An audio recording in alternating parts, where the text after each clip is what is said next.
Bharat British का गुलाम रहा है और टिहरी जैसी रियासतों की जनता गुलाम की गुलाम है।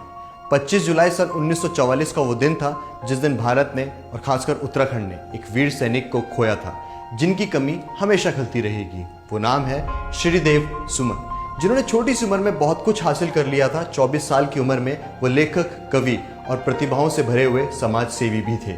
आज भले ही हम उनको भूल गए हों, लेकिन उनकी शहादत को हम कैसे भूलें। मात्र 29 साल की उम्र में उन्होंने अपनी अंतिम सांसें ली और टिहरी रियासतों से लड़ते हुए इस दुनिया को अलविदा कहा। एक बार श्रीदेव सुमन की माँ उनसे मजाक में बोली कि बेटा तू मेरे से हमेशा पैसे लेके जाता है, लेकिन मुझे लौटाएगा कब?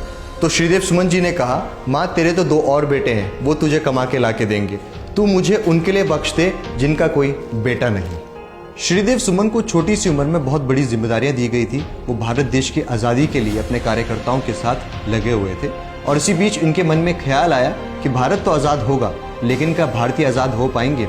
और इसी विचार के साथ उन्होंने टिहरी की आज़ादी की मांग करी राजशाही परिवार से, और जैसा कि होता आया है उन्हें जेल में डाल दिया। वहाँ उन पर बहुत अत्याचार किए गए, उन पर वो सब किया गया जिनसे कि उनका हौसला टूट जाए।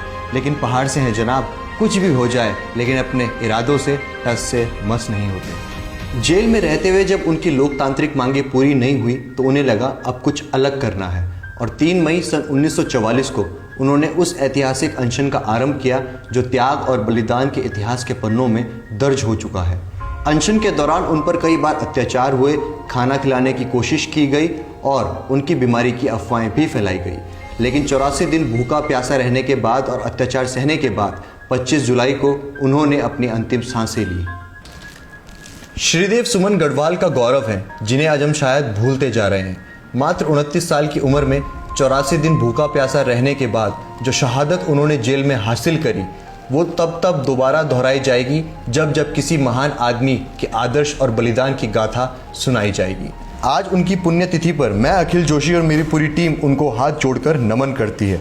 और अगर आपको श्रीदेव सुमन की ये कहानी सुन के प्राउड फील होता है तो इसे शेयर ज़रूर करें। जिन लोगों को इनकी बलिदान की गाथा नहीं पता, उन तक श्रीदेव सुमन की बलिदान की गाथा ज़रूर पहुंचाएं। जय हिंद।